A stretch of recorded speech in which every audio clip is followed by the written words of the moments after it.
A very good morning to you all. Welcome to this co-creation session about the new European Bauhaus initiative and how it relates to the city of Amsterdam. As you are probably aware of, Europe wants to be the first continent which is going to be climate neutral. Well, that's quite an ambition. How do you reach this ambition? Well, now the Bauhaus initiative has started because there's a time for radically new thinking and, of course, interdisciplinary thinking. This is what's needed and this is how we can achieve this ambitious goal of a climate-neutral continent. And, of course, our cities play a very important role in all of this. In this morning, we're going to explore these themes. How can we be sustainable, inclusive and aesthetic, and how do our cities and the initiative of our cities play a role in this development. It's going to be really inspiring to hear from Initiative of Amsterdam, the city of Amsterdam, and of course the Bauhaus initiative and how they can work with each other, for each other, that our European cities can be this crucial pin in this creating this European Green Deal. We have some guests, and let's start with some guests, but first I will introduce myself. My name is Farid Jabarki. I'm the founding director of Studio Zeitgeist, and today I'll be your host, and it's an honor to be your host. Let's start with our first guest. She's the director of the Department of Urban Planning and Sustainability of the City of Amsterdam. Here is Josja van der Veer. Josja van der Veer, here you are in Zoom because we're going to have a hybrid session today. Some people are in Zoom, you're in Zoom, and some people are here in Pakhuis de Zwijger. But let's start with you, Josja.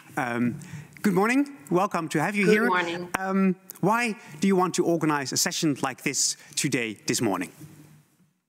Yes, well, how could we not? It's with such an inspiring invitation from Ursula von der Leyen. And furthermore, we face these huge challenges in urban society with climate change, with heat stress, with flooding, segregation, inequalities in development, in health, in accessibility. And we seek solutions together. And we have to step in a transition towards a new future with fundamental changes. And that's about research and knowledge and policy working together. But at most, it is a question of design. And a design which is a bridge between policy, science, art, and cultural values. And exploring our joint creativity, in heritage of the Bauhaus founders of early 20th century. And I'm so much looking forward to do that with you together in this companionship of thought leadership today. So I also welcome you very much on behalf of the city of Amsterdam. And I'm very honored that you want to spend your time and your thoughts on these challenges we are facing. Yeah, great, because you're already mentioning quite important themes which the city is grappling with and has to tackle when it comes to the heat centers and all the other things happening to our cities. What particularly do you find interesting about the Bauhaus initiative in relation to the city of Amsterdam? Yes, I think the values of the new European Bauhaus fit perfectly into the values we strive for. And we all stand on strong historic shoulders, but we have to change and we have to engage in a transition. In Amsterdam, we embraced the idiom or the concept of Kate Raworth of the Donut City. And we would like to be a fearless city. We like to be part of a group of fearless cities in Europe. And there is a perfect fit with the values of Bauhaus in terms of an inclusive urban community, strengthening the biodiversity, and also creating equal chances in accessibility to, for instance, public transport, services, and knowledge. And we want to shape the future together. And we want to be content-driven, knowledge-based, and make use of local ideas and initiatives. And so, yes, very much there is a fit between the values of New European Bauhaus and what we strive for as the city of Amsterdam, and what we hope to find in dialogue with you today. Yeah, I totally get that. And when you say it's very important that we work locally together, what kind of things are you thinking about when it comes to in relation to the the city of Amsterdam and the region of Amsterdam? How do you see there the cooperation going on, and how maybe the Bauhaus initiative can also make this even better? Yes, of course, the challenges we face can only be solved in strong cooperation on a regional level, which is in our context, the metropolitan region of Amsterdam. Because in terms of, let's say, public transport, energy transition, landscape, economic development can only be solved and addressed on a regional level. And therefore, we strive also to a polycentric region, which is, I think, very interesting in European perspective, where each center in this polycentric city has a strong DNA, and we strive for that polycentric approach as well on the regional level as within the city. And we hope that these centers are complete in sense of economic diversity, the housing mix, and landscape. And as a capital, we share our resources with neighboring municipalities. And we organize also a joint approach towards the national government and towards the European Union. It's very interesting, this polycentric approach, and I'm sure that this morning's session will also show this polycentric thinking because of the initiatives that we're going to have from all parts of the city, which are I think great to look into. Last question for you, Joscha. When it comes to the goals of this morning, when will you be happy, or what do you hope that we can achieve in this co-creation session together when it comes to the city of Amsterdam and the European Bauhaus initiative? Well, with all the knowledge and ideas present today, together we can learn from each other, and I think we should invest in a strong network. We define the challenges, and it's also a question of, especially of design. Design is a bridge between policy and knowledge in an innovative way. And let's put them forward in calls for the Green Deal. So I would, if we, in the dialogue today, if we can define the design challenge we are facing and create a network especially in design for the cities of science, I think we can put forward important goals for the Green Deal. So I'm very much looking forward to this dialogue. Great. Well, so am I. Thanks so much, Joscha van der Veer. And I think this design thinking and design approach is definitely something we're going to explore with our next guests. Thanks so much. We're now setting the stage. We're getting to know each other. What's this morning going to be about? So I'm sure our next speaker will also have a great introduction on that. He's the policy analyst of the European Joint Research Center. It's a pleasure to give the floor to Alessandro Raganti. But we don't hear you yet, so but I'm sure we'll. As usual. As usual. There you are. There you are. Never forget. Okay. So thanks for the invitation, and thanks for the opportunity to explain very quickly maybe what the European Bauhaus is. We probably already heard a bit. We've had an official conference couple of weeks ago. There's a lot of information online, but maybe it makes sense to remember or remind what this is about. And to simplify as much as possible, the idea of the European Bauhaus is to really make the Green Deal tangible, and to focus on three key, let's say, overarching values. And the idea is to build together or create together places and experiences that are beautiful, sustainable, and inclusive. And I'm saying places and experiences because obviously the European Bauhaus started focusing a lot on buildings.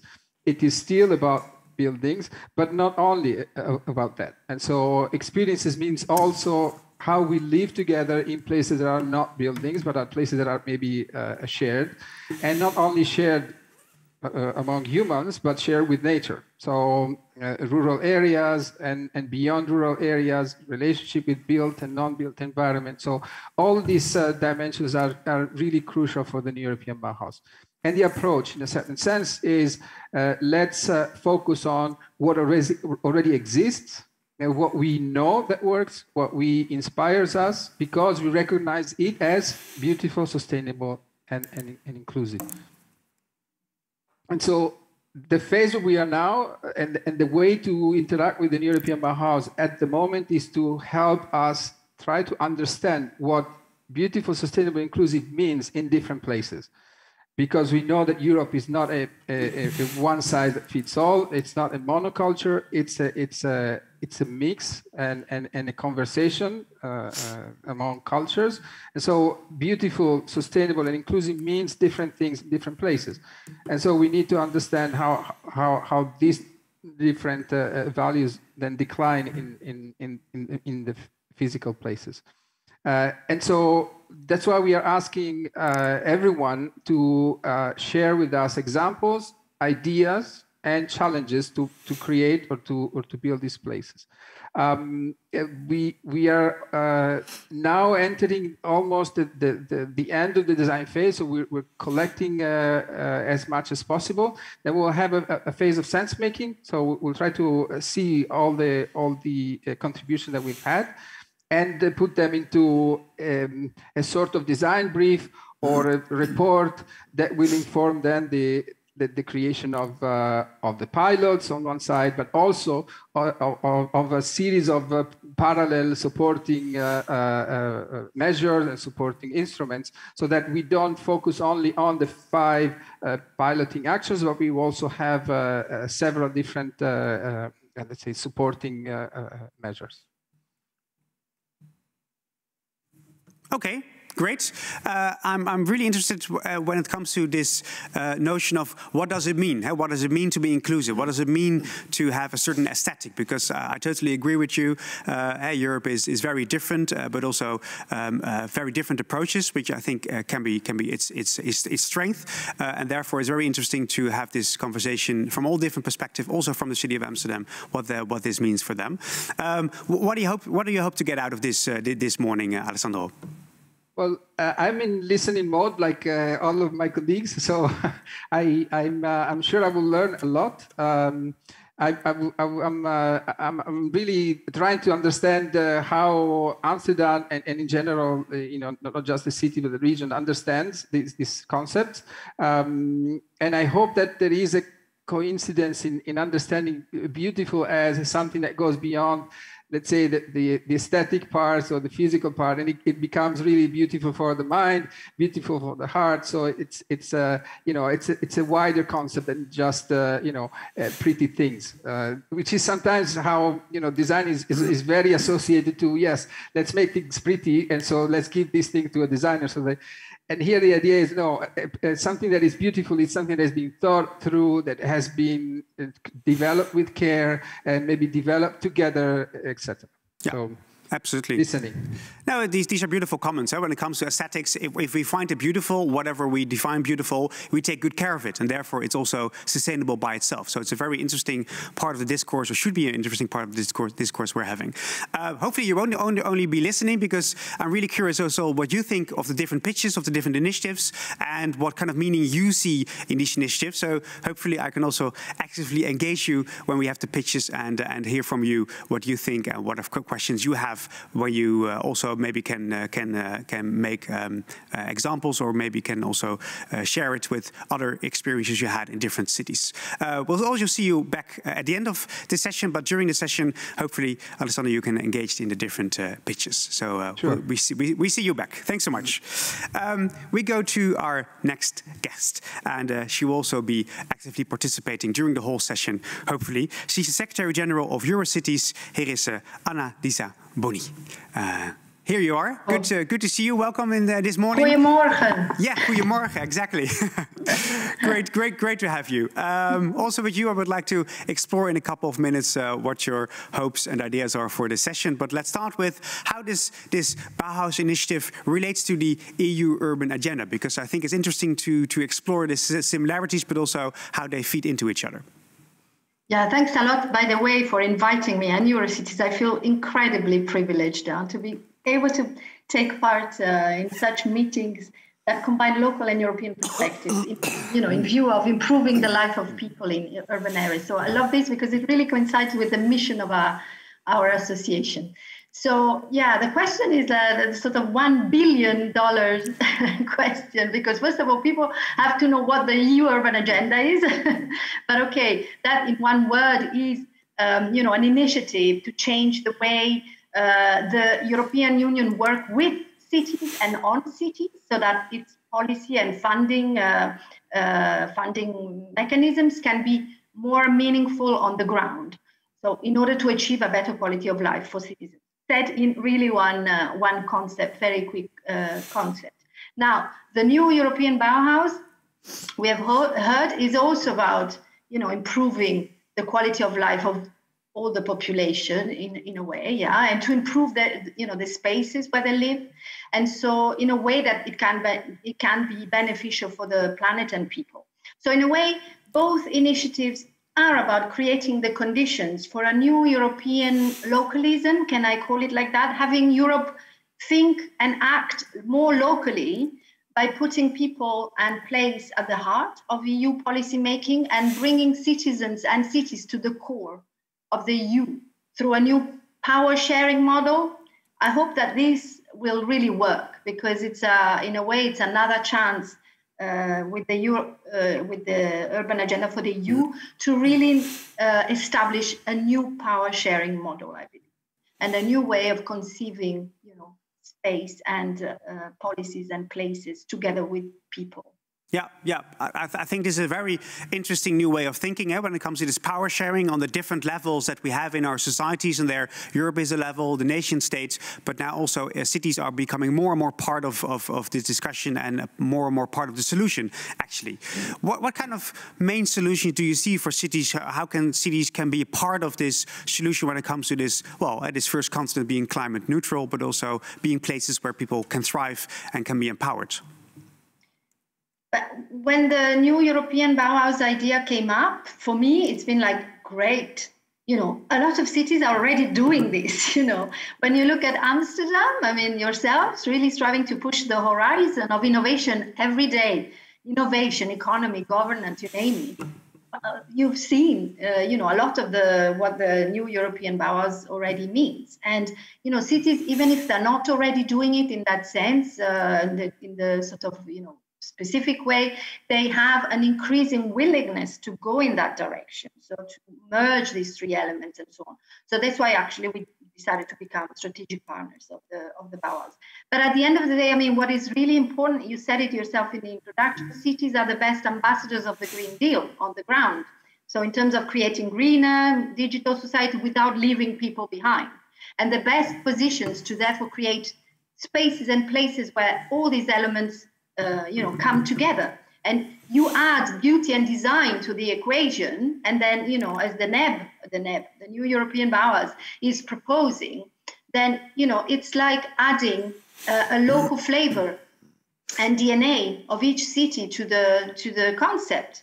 It's like you talked about beauty, but at the end of the day, what is beauty? Beauty is really about looking at things from a very localized, I think, approach.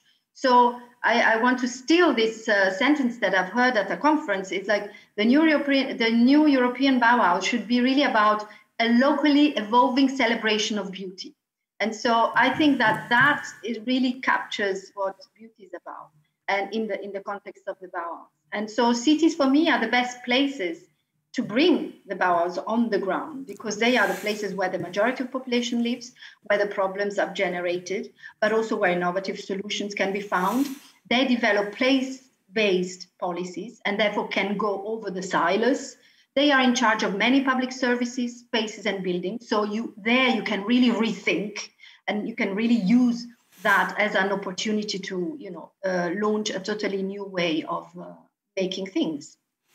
That's really beautiful. This local celebration of beauty. This is something I think we'll take with us during the conversations.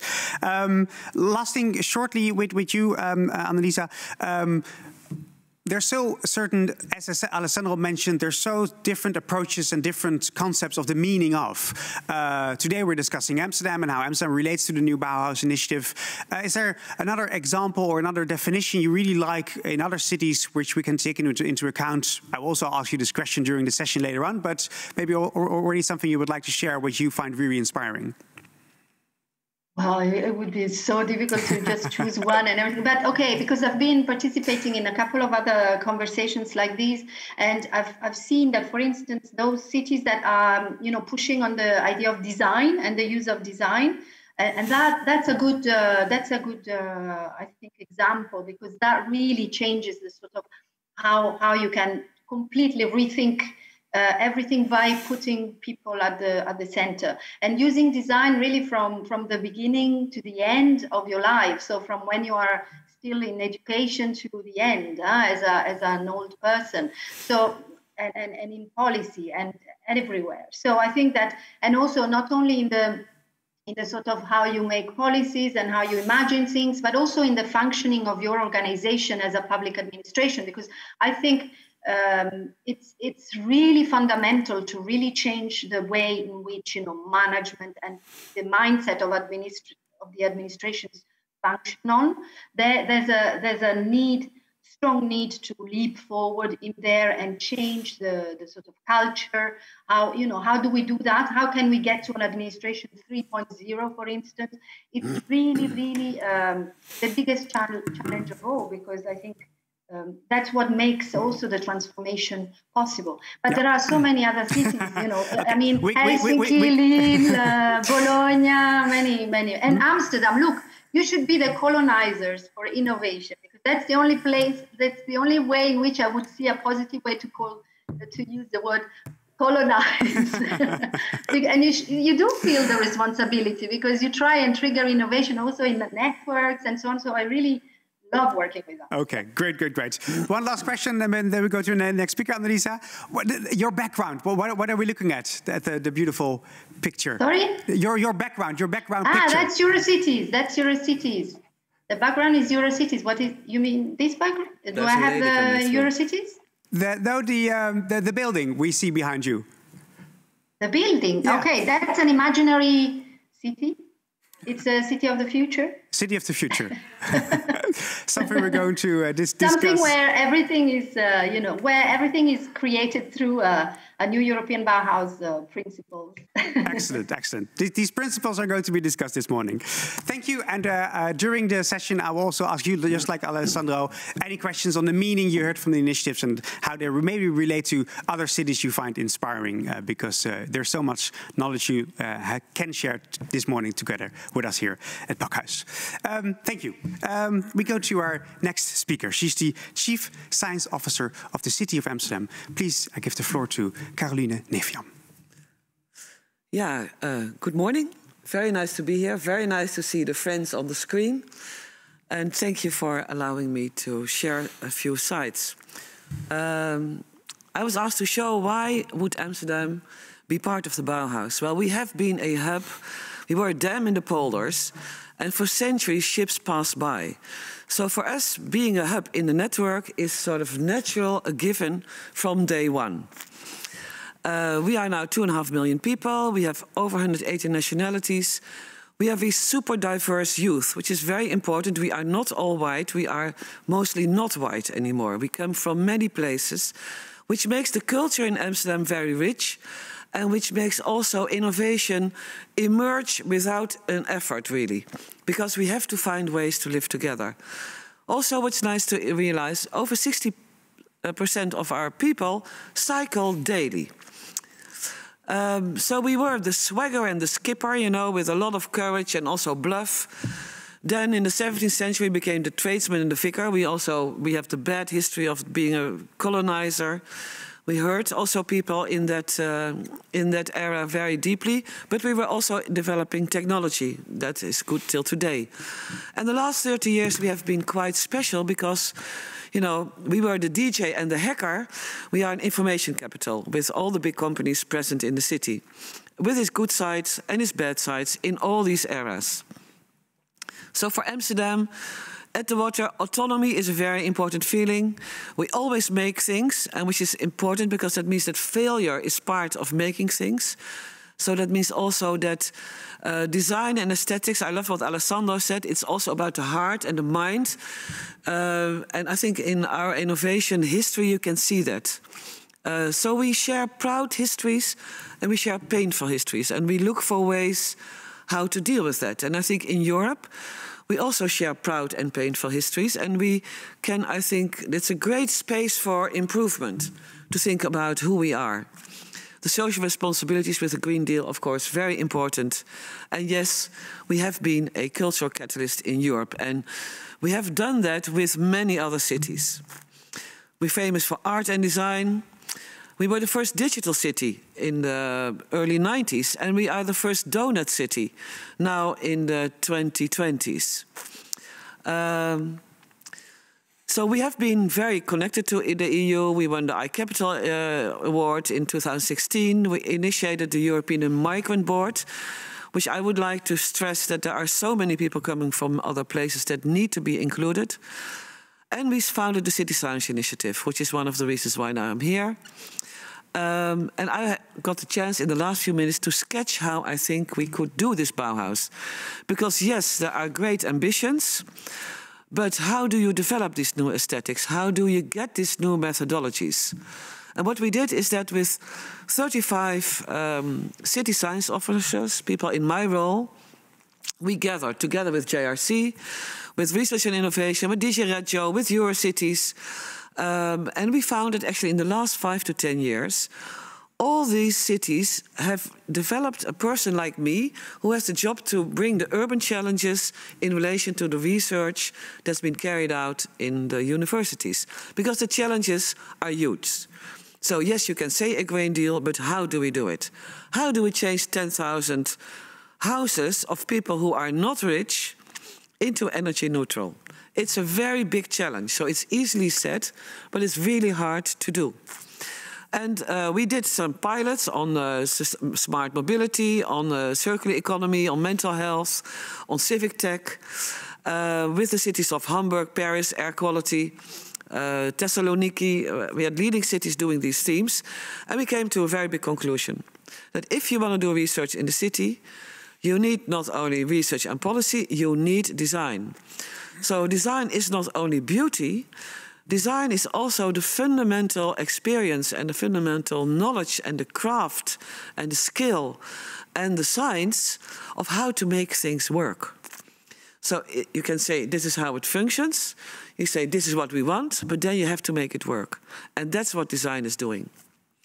So what's also interesting is that in the City Science Initiative, we also found that inclusiveness not only means rich and poor, white and black, female, male and female, old and young. It also means that the bureaucrats, the civil servants of the city and the national governments and the European Union and the people who do the network, so the people whose profession it is, they should be engaged with the people on the ground. They have to feel what it means to live in a house when you don't have the money to pay for energy transition. What do? You know, of course you want to do it, but you don't have the money. So this third space in which we can address really the issues that we need to solve, their design is very important, but also this third space where we come together is a necessity. So then how can we do it? So we agree we have to work challenge-based. We combine on and offline, and the focus is methodology, because that's what we can share between cities. So we have to exchange recipes. Not only best practices, we need lots of bad practices too. So it's really about how does it work. We need the transdisciplinarity, so different, the sciences, the policy, the research, but also alpha, beta, gamma, social, physical, IT. And we have to do it together, reflect together. Last 2 minutes I want to spend on the Venice Exploratorium, which is an experiment we did last summer during pandemic lockdown, where we worked with 10 teams on the Green Deal for Venice. No one could go to Venice. We all had to work online, and we still wanted to make a difference in the city. So what we did was to make an orchestration. We said climate and social is one. So when we say Green Deal, it means climate and social is one. And what we did, this is a picture of a methodology where we start and we have, we curate the teams. But that's people who know the people in the cities and who know the people in the offices. And we made these small teams, 10 small teams of about 5 people. And they got into orchestration, do their own work, present to each other, doing their own work, present to each other. And that we did in an orchestration where in the end, here you see the methodologies that these people made, because we sort of threw them into the deep water. And what you see is that between art and science and design and policy making, and also people like the refugees who were flooding in Venice, for example, we didn't even share language in some of the teams. Everybody invented a new methodology of working together, and they visualized it. And this is the last images I want to share you with. There are so many ways we can work together. And there are so many ways we can invent new methodologies, invent new meaning, new aesthetics. We just have to dare to try. And please include the people on the ground. Thank you. And thank you, Caroline. And I think that's a beautiful bridge to our next part of the program. We have to try, we have to dare to try. It's important that we exchange recipes, and that's actually what we're going to do now with the first round of Amsterdam practices. Later on we have a second round, but now first 4 pitches of 2 minutes, which is about sharing the practices of the City of Amsterdam, of the initiatives within the City of Amsterdam. So 4 times 2 minutes for people who are doing exactly what we have been discussing now for like the first 30 minutes. And then we'll see how they compare to other European cities and how they compare within the Bauhaus initiative. Let's see also what Annalisa and Alessandro think about that. But let me introduce our first Amsterdam practice, the co-founder of Space and Matter, Tjeerd Hakku. Thank you. Well, this morning I want to share with you Schoon Schip, which is a bottom-up initiative that we helped to design. And this initiative started with the dream of one person, Marianne. And Marianne had the dream of living on water in the most sustainable way possible.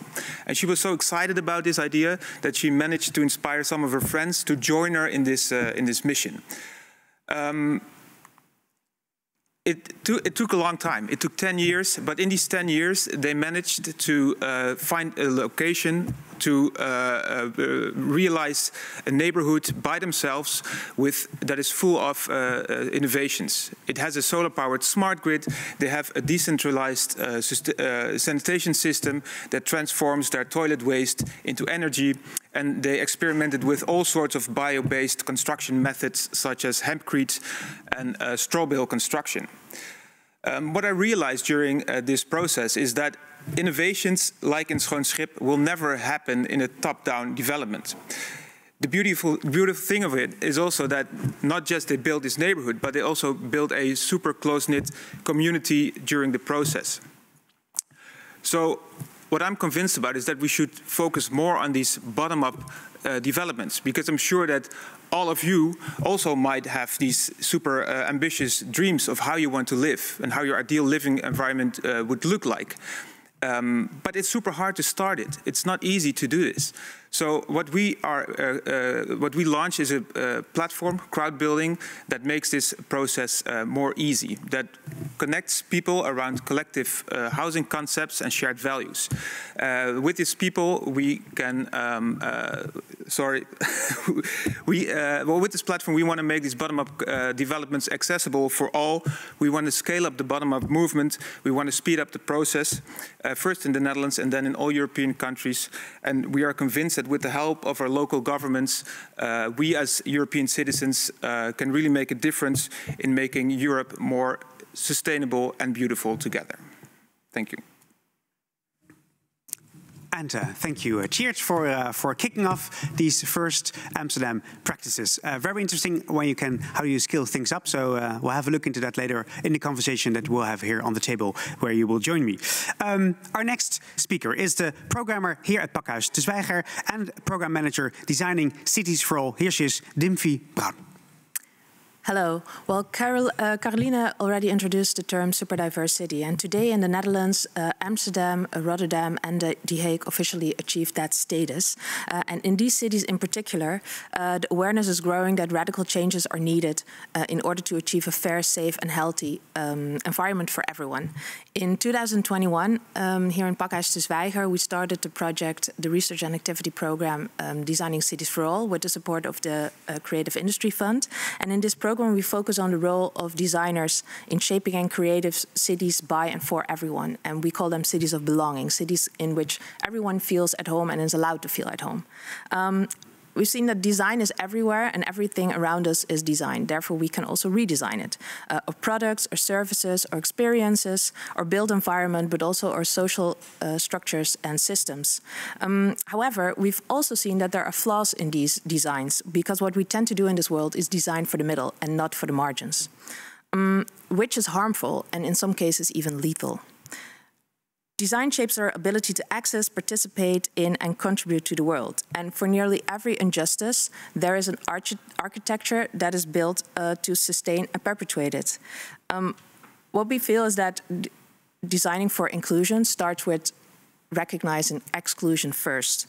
We need to educate ourselves on human diversity, and we need proper design tools that give voice to people which stories often are not heard. In designing cities for all, we have involved a great diversity of talent, local talent and talent from abroad.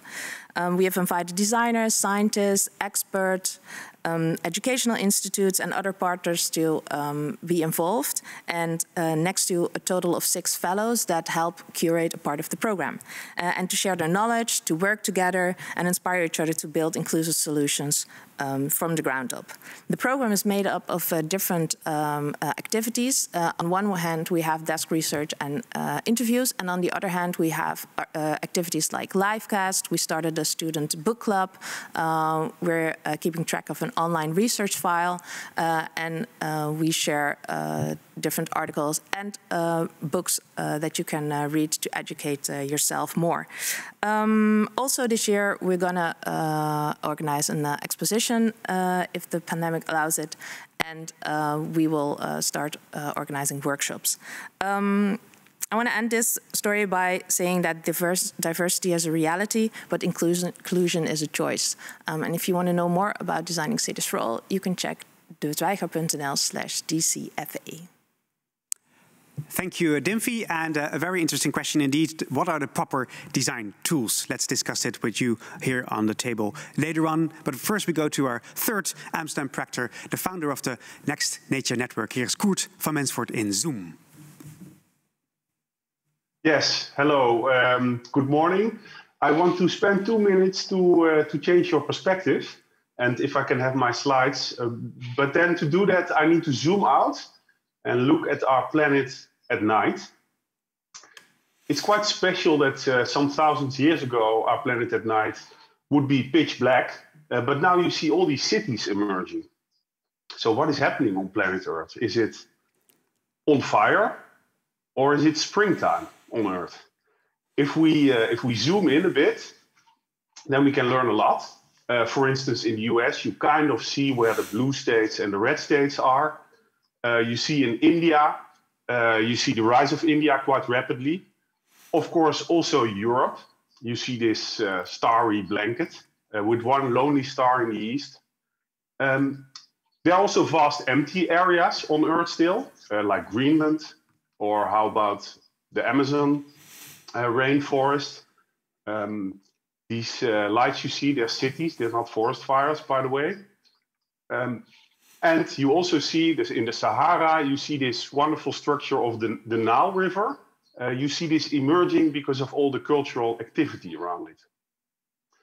However, you also see economical and political decisions. This is the North Korean border that you see here. So yes, it's a very different situation in Pyongyang than in Seoul. And if you roam across the earth, then yeah, at a certain point you might search for the biggest dot of light on the planet. And it turns out it's not New York, it's not Mexico City, it's not Tokyo. No, we're in it. So here we realize that Amsterdam is actually a neighborhood within a country that lies in the biggest city on the planet. And I think from this perspective, we need to look at the new European Bauhaus. Thank you.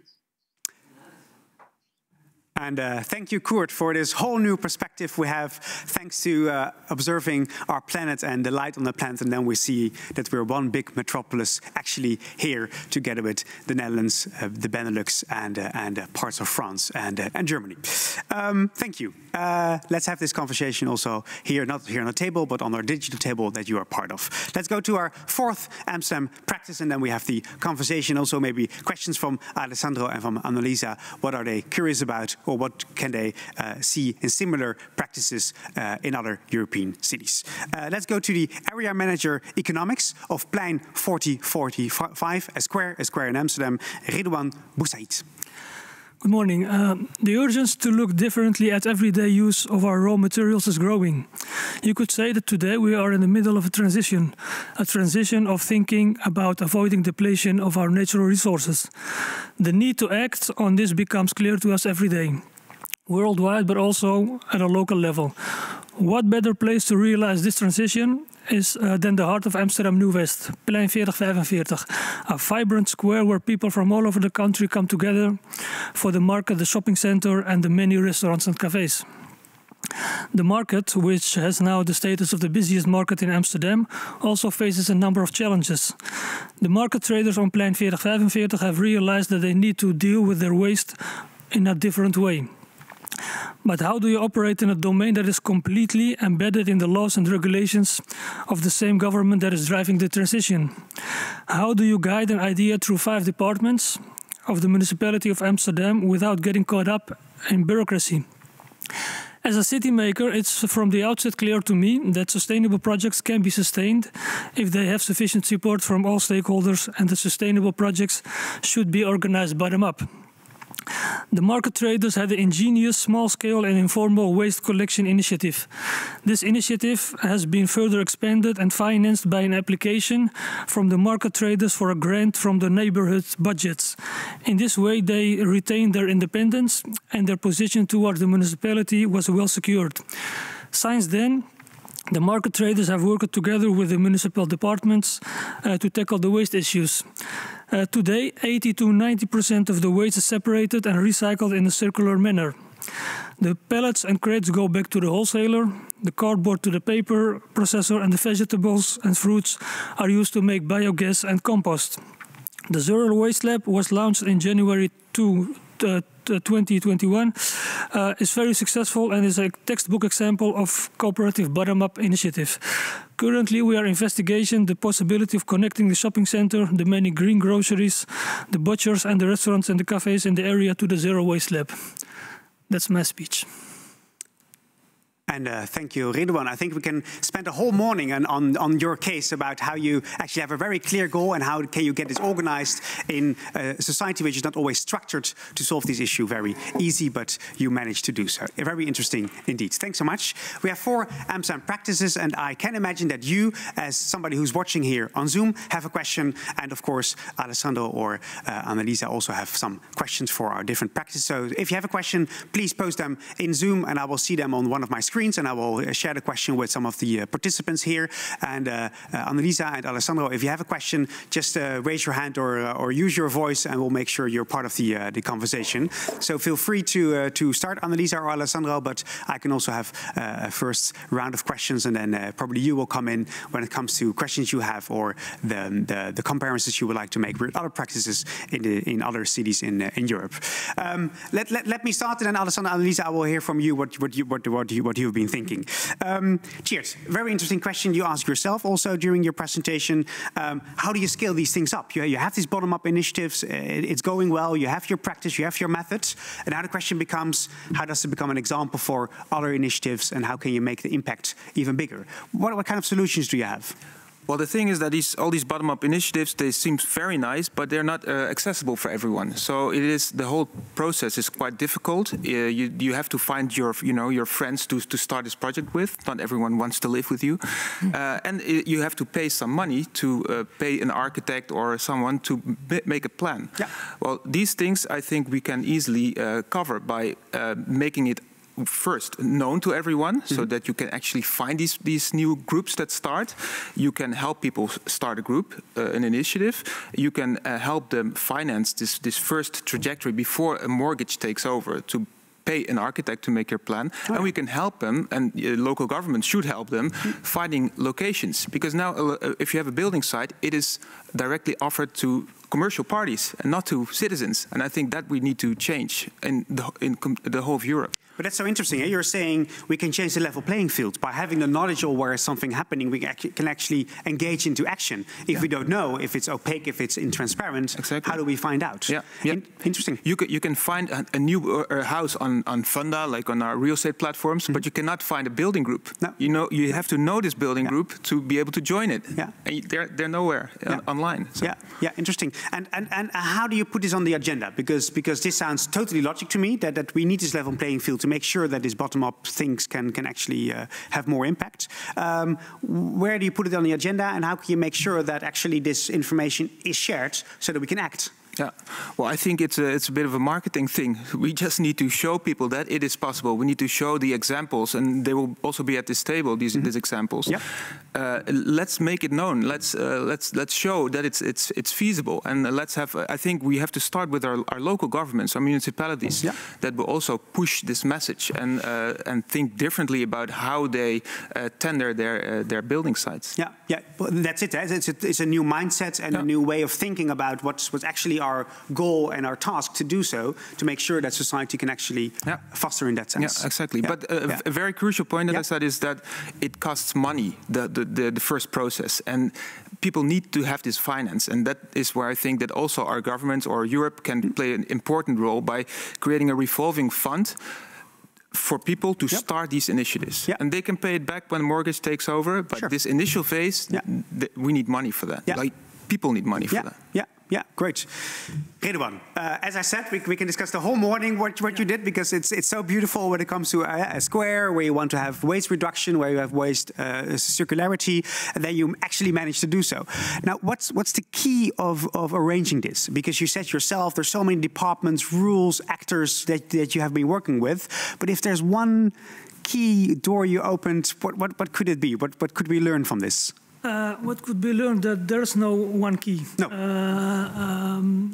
What is your key? A pan of soup at the market. I saw a lot of meetings with the market traders, and we invited them to go in the office of the municipality, which is beside the market. And it was a step too far for these guys, because it wasn't their domain, it was our domain. So in order to have a good conversation with these market vendors, I ordered a pan of soup at the market stall, and I put it after the day of work. And I invited the guys to come talk about the area and their feeling with the area. And we had a good conversation, because we were in the middle of their domain. They felt free to talk about their feelings, they talk about the developments, they talk about the waste. So the pan of soup was the magic formula at that moment. But what's behind the soup is, of course, the trust building. It's about how can you make sure that people are trusting each other, trusting the conversation, and then their place is very important to be trustworthy, and, well, having soup. Yeah, in my case, I spent a lot of time at the market. People saw me almost on a daily basis. I had a lot of lunches behind the market stall with the market vendors, eating scrambled eggs and drinking Moroccan tea, just to get the trust of these market vendors. That I heard a lot of them talking about, you guys don't listen to us. But I knew that the solution for a couple of challenges would be. Bit close to the microphone, please. Would be at these guys. being at the market several times, talking with these guys about developing the area and their role in these issues. So I created a good bond with these market vendors. And they start share with me their ideas about waste, about collecting the waste, about separating the waste. So that's the reason why we came to where we are at this moment. Yeah, yeah, and it's the best way of being effective because it's their ideas, they're involved already, so they will be part of the solution, yes. And therefore it actually works. Yes. Yeah, yeah, great, very inspiring. Dimfy, what I found really interesting about what you said yourself is about what kind of proper design tools should we use to have this more inclusive way of thinking and to make sure that the super diverse cities that we are or becoming can actually are inclusive in their approach and in reaching all the people we want. Yeah, yeah. Because what we've seen so far in the discussions that we had with designers and experts was also that inclusion happens by design or not at all, and often we're missing out a lot of these stories and voices that we're actually keeping out of these are the people that have to live with the flaws of our designs. What I really like about the story that Redouan, for example, told is that in his story also everyone became a designer. And that is also a shifting role of what a current designer has to do now is also involve these people. But we often see it as just a checkbox. Oh yeah, include people, do co-creation sessions. So we're missing. There are good cases, but we're missing also the knowledge about what good co-creation is. Yeah, yeah, yeah. And in that sense, we're all designers. You're mentioning yourselves. Could you share an example where you see the impact? So we have example from the square and how it works. What other examples do you see? What changes when we have this notion of everybody's a designer and you have these inclusive design tools that actually make sure that people are part of the solution and part instead of being the problem? Yeah, I think.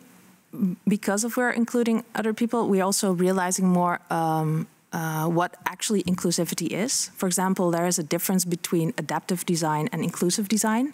I think that is also already great to be aware of. To give an example, adaptive design is when, for example, a clothing line, fashion design.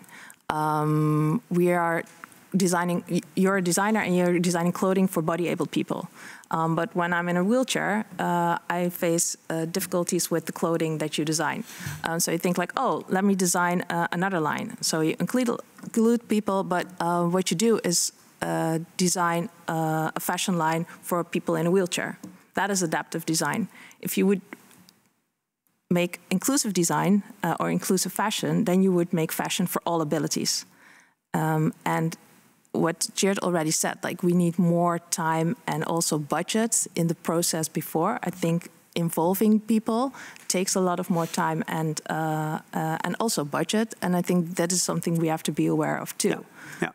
Yeah, interesting. So if you want to make these steps, there's a step before to make sure that people are able to do so by, for instance, budgets or by. Yeah. So if we really want to be inclusive, that is something we have to take into account. Great. Kurt, let's go to you, and then maybe Annalisa and Alessandro has some questions for you also. Kurt, let's zoom in because you were zooming out, so we had this beautiful picture.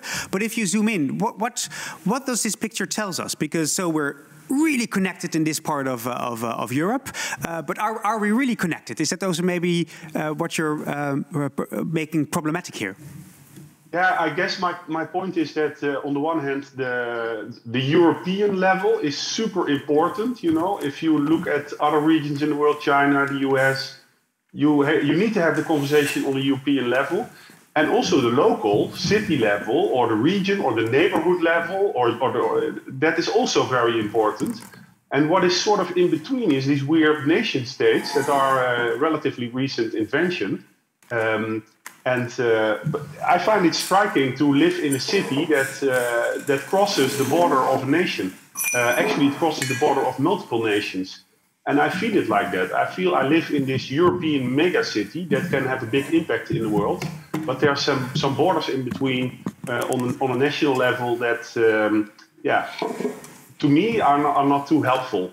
And I also find it important to realize that when we typically think of city versus rural areas or outskirts, then certainly within the Netherlands, in my view, it's non-existent. It's not relevant because everyone is living in a urban area now. if we look at it in a different way. Yeah. Hope that answers your question, Farid. No, it does. And what do you think of this discussion when it comes to everybody becoming a designer, having inclusive design tools? What's your perspective on that? I like that part a lot because we are here gathered around the new European Bauhaus, and of course we've known the earlier Bauhaus, and this is always when you want to do something new, you also have to relate to something that exists already, but at a certain point you also have to actually do something new. So not only try to copy the old Bauhaus, and if you talk about inclusiveness and these kind of conversations, they were, I think, not that existent within that former Bauhaus, but we can do it now in a new way. So I also like the new European Bauhaus as a word, as a stepping stone to jump and to actually find a new perspective and to transform something from the past into an entirely new future. Nice. Thank you, Koert, and thanks all the other participants in this first round of Amsterdam practices. And indeed, there's always something to improve, even with Bauhaus. So that's why we're having this new Bauhaus discussion. Annalisa and Alessandro, is there a comment or a first thing you would like to share on what you heard? Maybe we can also take it into account in our further discussions here on this table. Is there something which strikes you, which you find really interesting? I mean, we can maybe elaborate a bit later, although in this morning. Who goes Lisa, first? You want to go first? As you wish, you go. Go ahead. You go. Okay.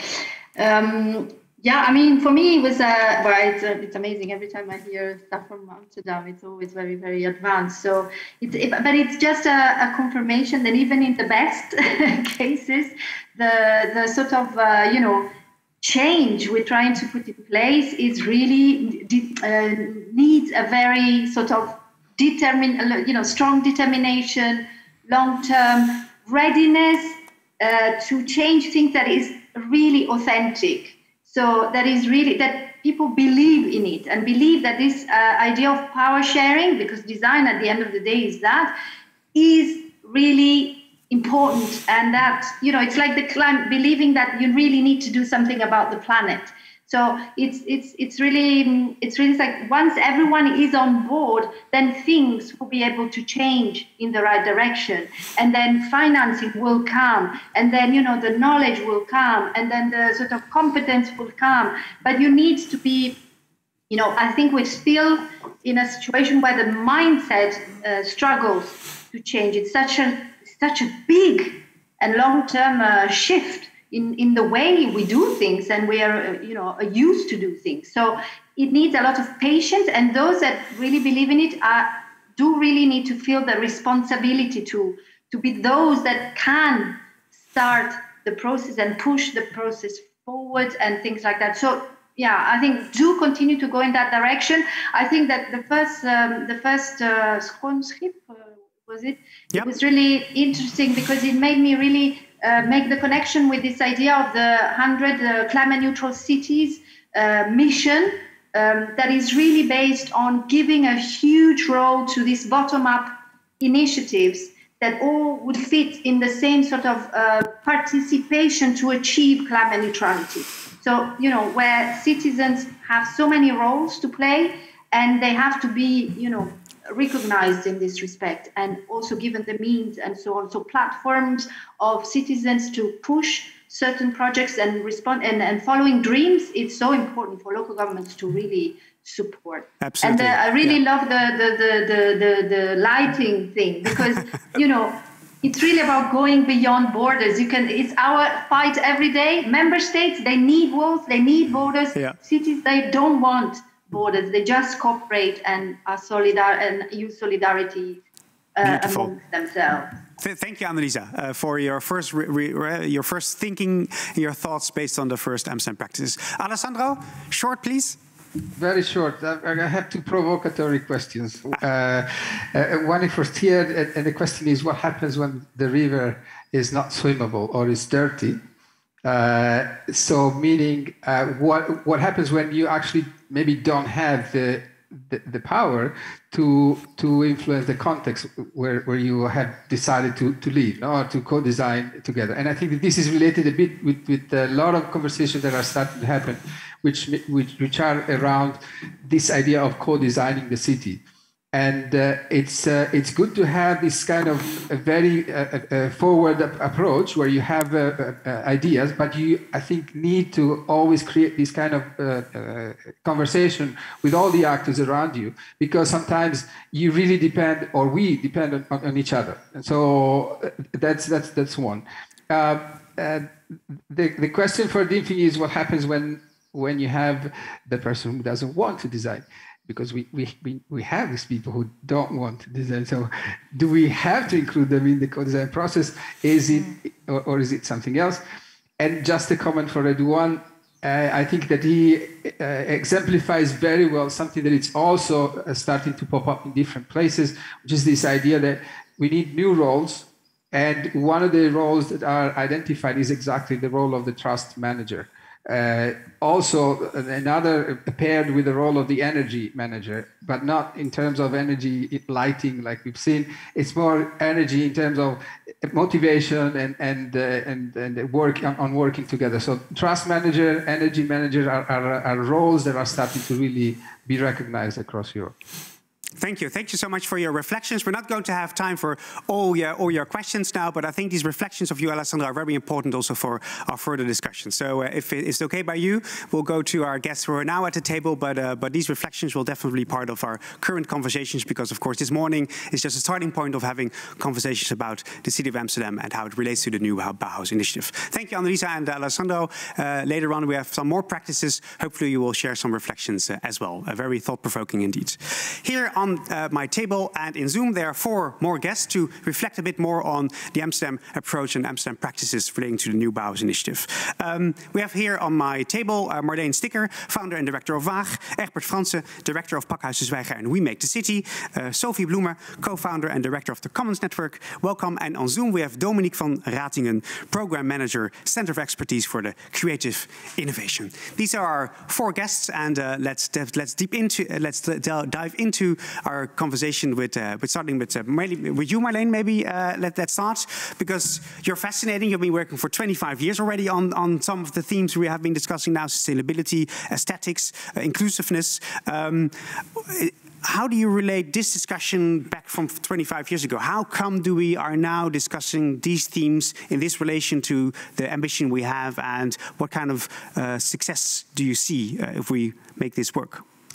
Well, I think it definitely developed over the years. I think back in the 90s, when I started with the Digital City, which was sort of creating public space and beauty in the digital domain, we still had a sort of like a notion of the public domain and public values and the public sector. And then the last 30 years, I think everything became market-driven. And we forgot about other values that are really important. And now we sort of refining them. So it's sort of like a renaissance, just to go even longer back. Even longer back, yeah. Forget 100 years, let's go back to 100 years. So a renaissance of reclaiming, but also recovering the public values. And I think what was very interesting, I think what Caroline just mentioned and what she showed is that if you have a policy for a city, it's not just we have policy and then we're going to execute it, because there a lot of things go wrong. You need the practice and the involvement of people, and you have to create these values together. And I think this is where, so I think what's very interesting is that design as a not a design of the physical, like not the chairs, but design became a terminology for methodologies to together create values. And I think this is very important. I think it's very interesting that Amsterdam, with Caroline, put it into the core of policymaking. That is part of policymaking. It's not just a side of it. And I think so. We're moving into a the only problem that we have at the moment still is on which level is this now understood.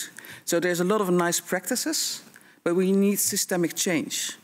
And I think there we have another, so if we think about scalability of all the beautiful things that we see and we will see, is how deep is it in the economic thinking? Did we change our ideas about what is value creation, what is an economic thriving city? And I think we are still not there. So I think we are halfway. Halfway. Because it's interesting when you say systematic change. You're also part of the team which won for the city the iCapital Awards, the Cultural Capital of Innovation, or the European Capital of Innovation in 2016. So something in the Amsterdam approach is making it halfway, I would say. Could you explain something about this approach? Well, there's something in the water here. Yeah. And I think there's something in the scale of the city, probably, that we can find each other very easily. I mean, we have problems. There are many problems in this city. So we still, I mean, we can't say that we don't have we at the core also of how we deal with inclusion and diversity and so on. But there is also people can find each other very fast and then start to build together. And I think the iCapital Award was an award for how we look at the Amsterdam approach, on how we look at innovation, and also how we can bridge a lot of different areas, how we can become transdisciplinary, interdisciplinary, and also how creativity can be part of innovation. So it's not just technical. There's a lot of technology here in the city, a lot of knowledge about it, but also a lot of critical knowledge about it. But there's also a lot of social innovation. And I think bringing these two things together is also very, very interesting. Yeah, and that's a first step, or that's the step we need to make sure that systemic change in the end is going to be achieved.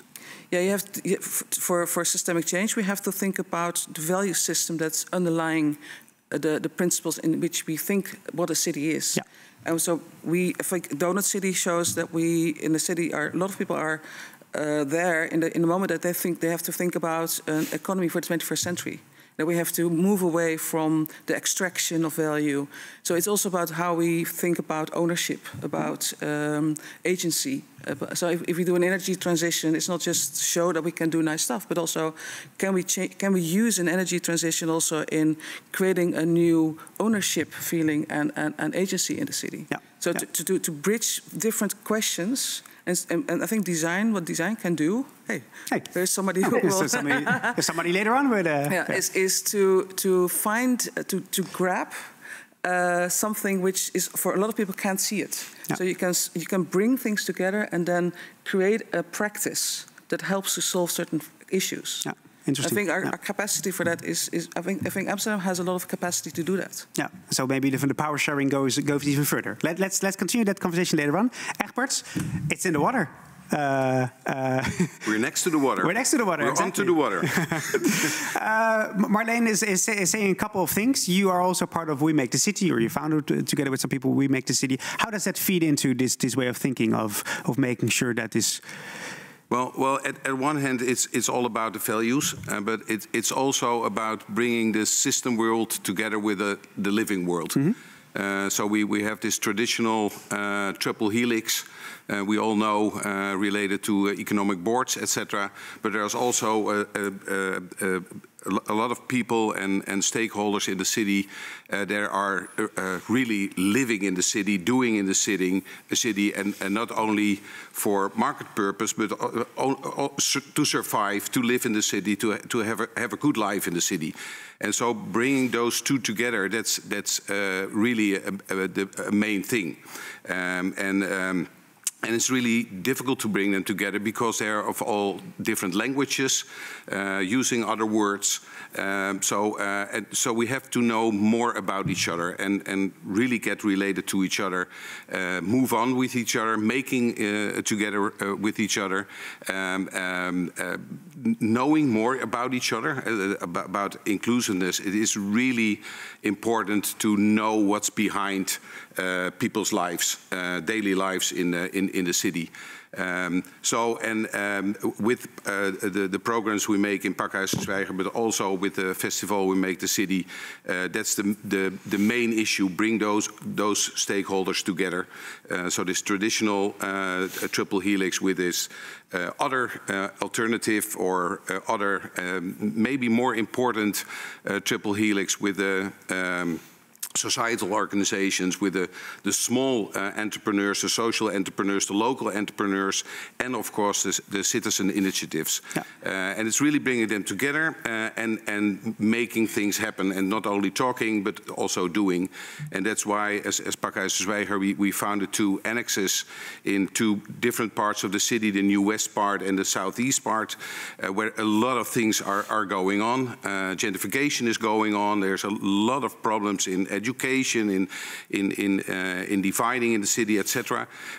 So and at that local level, on specific cases, on specific practices, like Redouan was talking about, what's happening on Plein 4045. That's you really have to bring it on specific practices, bringing those people together and make it happen. Yeah. And so that's where we're really working on. Yeah, that's really interesting, because everything is organized around the traditional double helix, or the traditional helix, but this other part of society where you have the civic initiatives, the civil society, there you see that if you can combine each other, then we actually are going to make this and it's bringing two rhythms together. Yeah. So it's the rhythm of the politicians that are always running for this 4 years, with the scientists who doing all the research, etc., also on short terms. And it's the other world, and businesses also, and going for the profit in short time. And at the other hand, it's more, it's all related to long term, because people are here to stay. People in their neighborhoods, in the streets, they're here to stay. And so it's not about 4 or 6 years. No, it's about 10, 20, 30 years. So, and bringing those 2 rhythms together, yeah, that's most important. Yeah. Yeah, that's fascinating. The short-term thinking, or how it works without a judgment, and how actually different rhythms can help each other. Beautiful. Dominique van Ratingen on Zoom, of the Center of Expertise for Creative Innovation. Where in the helix are you? And more importantly, of course, how do you contribute yourself in this Amsterdam approach, and in making sure that everybody becomes part of the solution? Yes, welcome. Hello, everybody.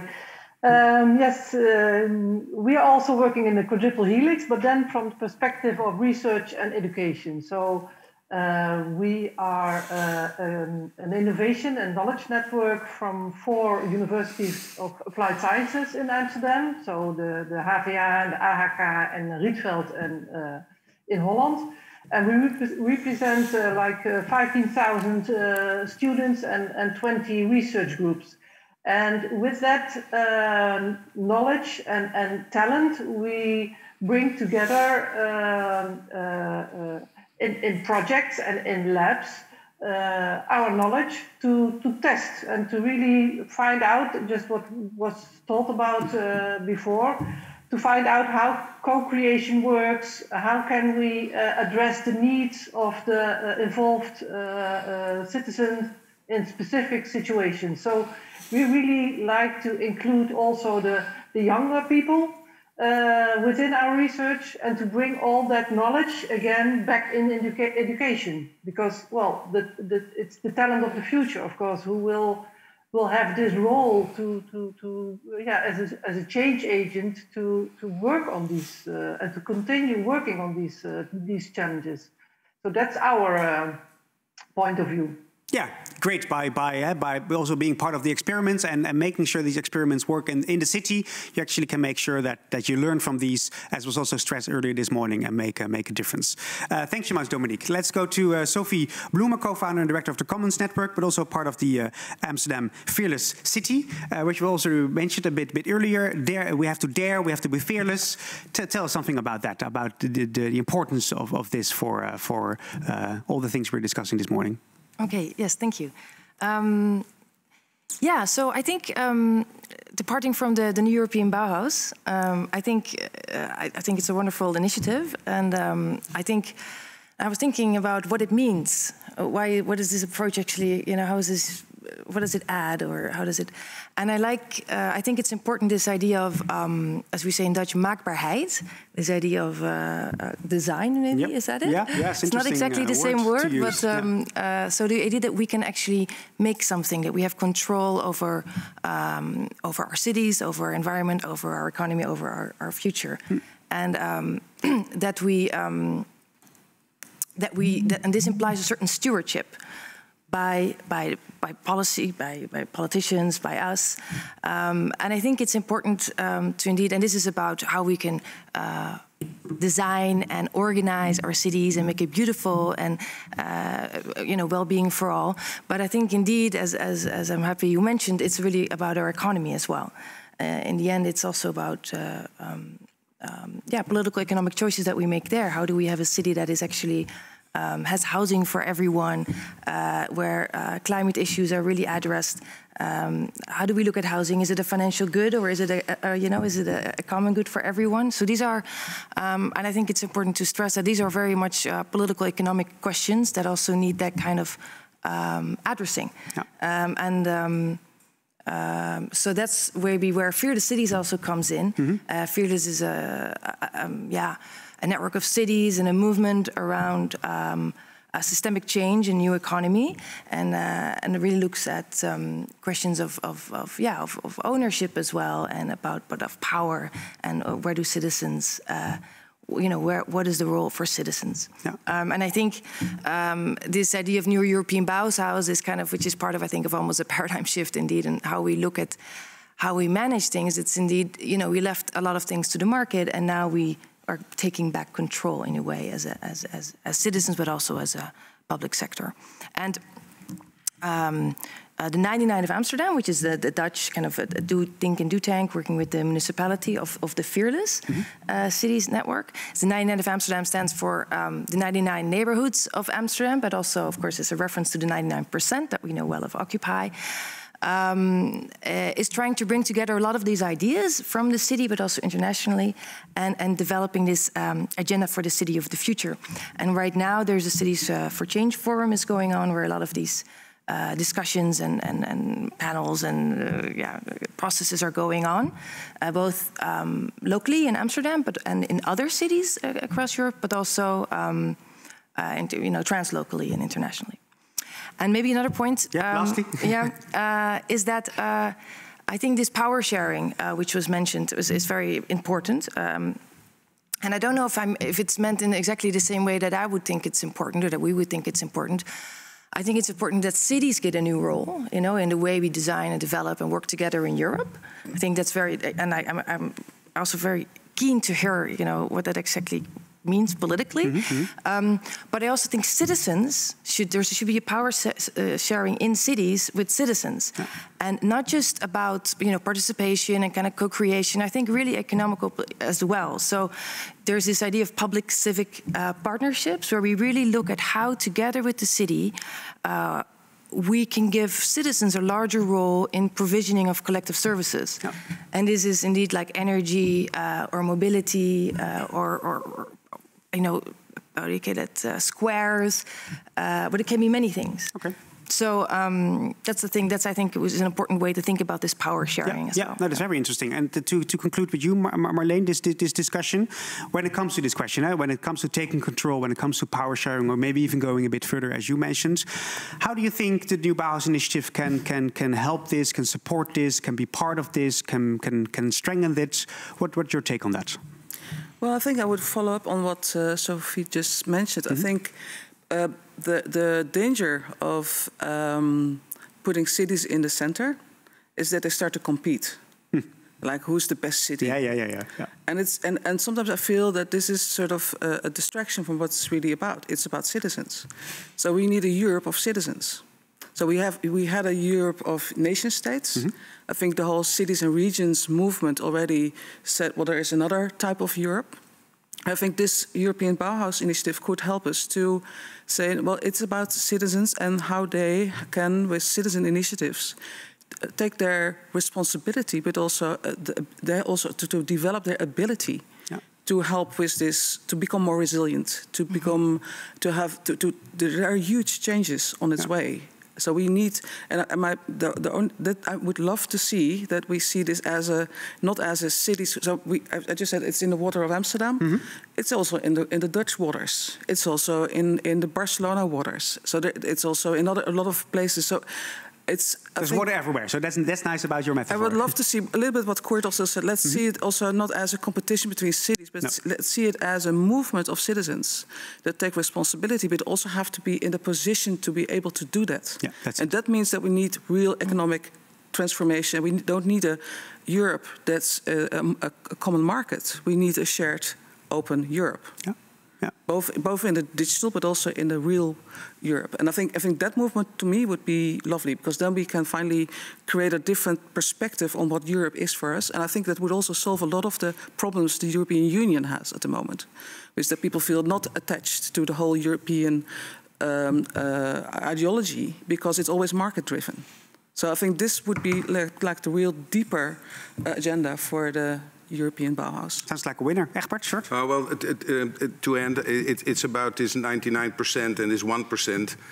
It's bringing back the ownership to the 99%. And not only to the 1% that's now ruling the world and our cities. Now, that's an ambition. Thank you so much for sharing your thoughts and ideas about the city of Amsterdam and how it relates to the new Bauhaus initiative. Thank you. We go to our next round of practices. We have five more practices for you ready. And this time, Annalisa and Alessandro, I will shut up after them and you will ask the questions, because you had some great reflections, but we didn't have enough time for it. So this time I will give you immediately the floor after our five practices, and then the floor is all yours for any reflections or questions you have for the five different practices. Let's go to the first practice. Innovation Manager of the Groene Grachten, a very Dutch word, Tom Huizer. Yes, thank you very much. Indeed, my name is Tom and I work for a company called De Groene Grachten, which I do realize is a very Dutch name for a company to have. It would loosely translate into English to the green canals, the canals that are famous here in Amsterdam. And we are an engineering firm that is specialized in retrofitting historical buildings. And for us, that story started about 9 years ago. And at the time, we were celebrating the 400th anniversary of our famous Dutch canal house. And at that time, everybody was looking back at how that typology of building came to be. And we decided to look forward to what a sustainable future for this beautiful typology could be. So we started together with the city of Amsterdam, together with building owners, to showcase the first canal houses to make them sustainable. And from there on, it grew for us to be a greater movement where today we are retrofitting farmhouses, old castles, canal houses, and we have countless of examples where these aesthetics, these beautiful topologies of buildings through which we have countless of them in our European city hearts, can unite with sustainability as well. Because we truly believe that if in these iconic buildings we can showcase that sustainability is possible, it can truly be done anywhere. And we're doing that not alone, we're doing that together with homeowners, government and businesses. It's systemic change that passed already in previous conversations today, and that is something we truly believe in. You need to work together with all these different stakeholders to make such great ambitions happen. And that means we got to give information, advice to people, supporting them in making their sustainability plans. But it goes beyond that. It means that helping homeowners in drafting their plans, but helping there in the process of execution as well. That relates to finance, permits, contracting, you name it. It means collaboration, not from building to building, but on a neighborhood scale. Initiating collaborations there, and it means storytelling. Storytelling that in essence we're doing today, where we show these great examples to inspire other people around us. And for that, we have developed a platform, in Dutch, de groene menukaart, in English, the green menu, where we show all these different typologies of houses, and we give away for free the blueprints that give a sustainable roadmap for these typologies of buildings. And we have done that here in Amsterdam, but we also have started doing this in Europe as well, in Portugal and Slovenia. And I think this picture here exemplifies it all. A green canal house lighted up with a promise of a sustainable future, and this is something we're working on together today in the city of Amsterdam, together with local entrepreneurs, together with citizens, together with EIT Climate Kick, together with the city of Amsterdam, showcasing from a day-to-day basis that aesthetics, design, and sustainability, together with citizens, can work together. Thank you. Thank you so much, Tom. And very interesting, this notion of the importance of storytelling. Let's see if Alessandro and Annalisa also have some questions about that. Let's go to our second Amsterdam practice on Zoom. The chair of the Amsterdam Donut Coalition, Ruud Priester.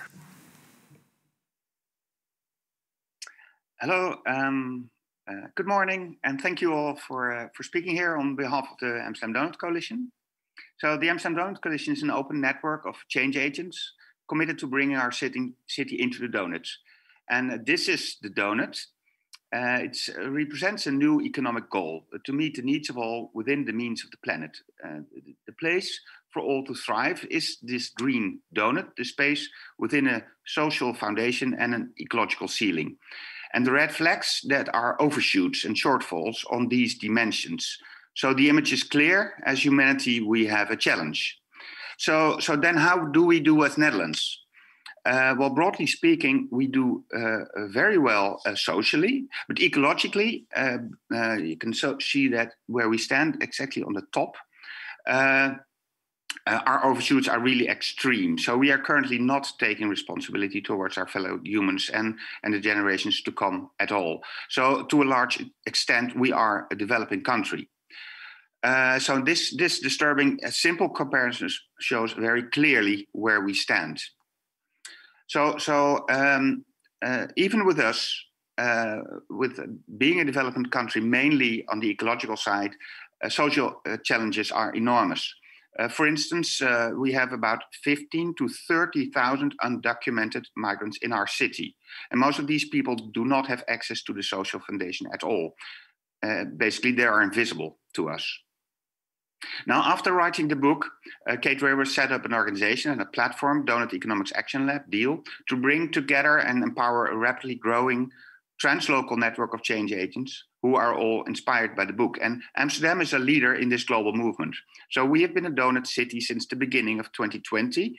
We have embraced the donut as a municipal policy, inspiring, amongst others, the Circular Economy Action Program. And we have the Amsterdam Donut Coalition. And that's an Amsterdam approach. It was already mentioned before. Typical Amsterdam approach initiative of now some very active, about 500 change agents. And they bring together the network via an online platform and meetups. And they initiate and run many local projects connecting many urgent themes in our neighborhoods and also working on the systemic conditions. And they're contributing to tools and stories as globally shared on the DEAL platform. Last days, for instance, actually yesterday evening too, we've been doing very practical design-inspired workshops in Plein 4045, Marineterrein, Purmerplein. And we're working with these tools that are developed translocally together with the DEAL team in Oxford. Now, the collaboration with DEAL and is definitely also inspired by Amsterdam.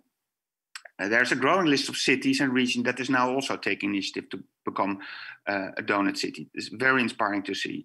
It's a wonderful, sort of hopeful development, fully in line, I think, with the new European Bauhaus vision initiative. And in September, finally, in September this year, we're going to organize a first rather ambitious State of the Donut event, asking questions together like, what does our current donut selfie look like? What's happening? Where did we fail? What are we learning?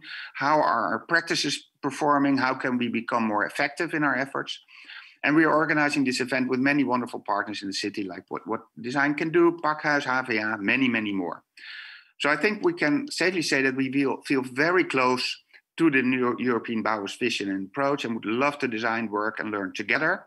And maybe, for example, we can combine our efforts to create the so very much needed system breakthroughs to improve the lives of these many undocumented people in all of our cities. That would be great. On behalf of the Donut Coalition Amsterdam, thank you very much. And thank you, Ruud, and thanks so much for sharing a great example of this systemic change that actually is being made possible by this donut approach. Thank you. We go to our next Amsterdam practice. A social entrepreneur in the north of Amsterdam, owner of a social temporary job agency. Please have your attention for Zunga Linger. Thank you. Amsterdam itself is a beautiful and a strong heart, soul, and infrastructure for economic and social initiatives. I've picked a few to show this so that people can see how beautiful the city is and what we're already doing, including Question Mark. It's a non-profit organization which has developed a product checker where you can go to supermarkets and check with your phone, scan how healthy, how ethical, and how sustainable your products are, which I think is a beautiful project. Next, you have Cat Calls of Ams, which is an activism Instagram account, which I am personally involved in, that goes to various places where there has been catcalled, and exactly where it happened, it catcalls what was said, and it chalks down what was said, so that everybody can see what was said and we can spread awareness. You have Magno 20, which is a social agreement for bottom-up democracy, giving, in a concept called Maakbanken, people from Amsterdam a voice in solving the city's big problems. One is starting right now in Amsterdam North. It's developing for the youth and how they can have a voice in policy.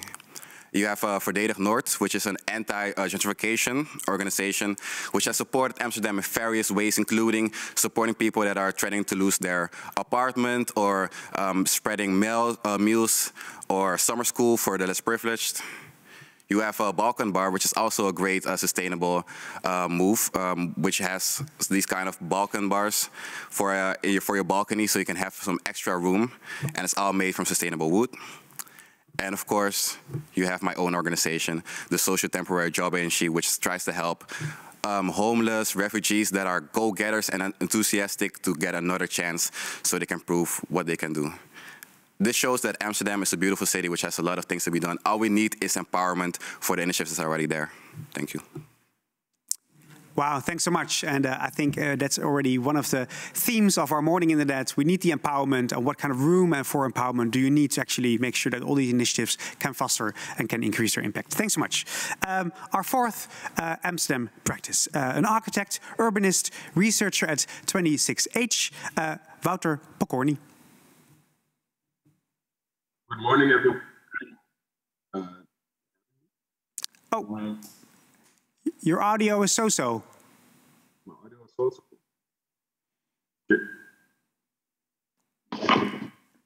Maybe the next. Let's try. You never know where the Wi-Fi works better.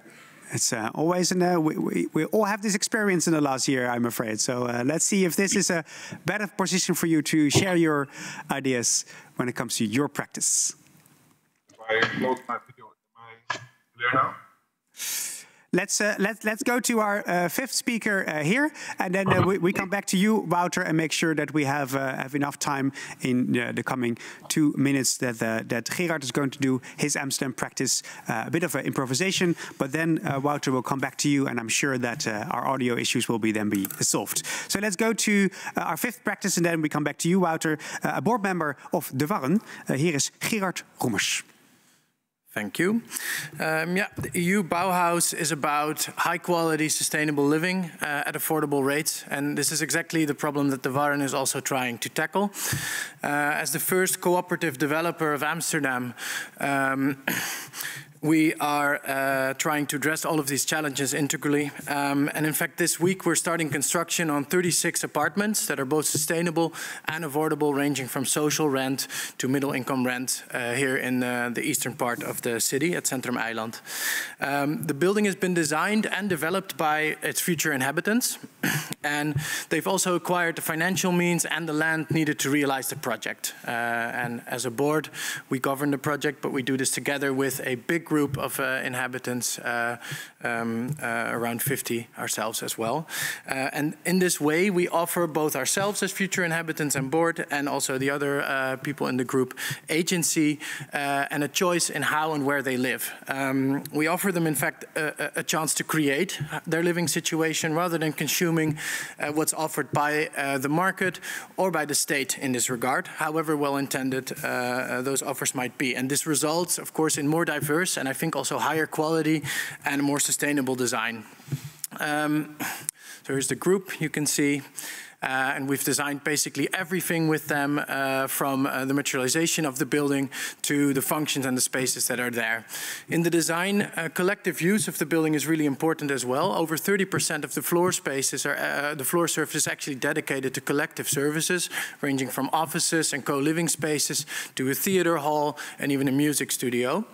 And when it comes to sustainability, we've also been able to drive our own project and make our own choices, which has resulted in a building that is largely made from wood rather than concrete. It's resulted in recycling of wood for the facade, and it's also resulted in a building that produces more energy than it consumes on a yearly basis, and is, as you can see here, very nature inclusive, offering a home not just to our human inhabitants, but also animals and plants from across the city. And I think this is really important. We have a business model that has no profit in it. As a cooperative, we don't need to make profit. We need to make sustainable and high quality buildings. That is our incentive, and that is how it should be. And if it's this business model that allows us to create a unique project like this, then it's our ownership model that allows us to create a scalable and lasting impact on the housing market. No one owns this building. It's owned by a cooperative association rather than by individuals. This means no one can sell the building, and it cannot become an object of speculation for individuals or investors. Instead, the Warren will remain a place to live, and it will remain a place to live for everyone, a common pool resource that can be shared and accessed by Amsterdam's current and future inhabitants indefinitely. Thank you. Thank you, Gerard. And a very interesting notion that this also is higher quality is being achieved. Very interesting indeed. Let's go back to you, Wouter. We have you clearly inside, so hopefully now the audio also is very cooperative. Wouter, the floor is yours. Is this better? Check.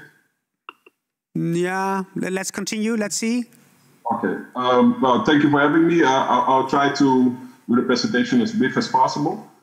I do have to ask to see the slides as well, because now I'm seeing myself.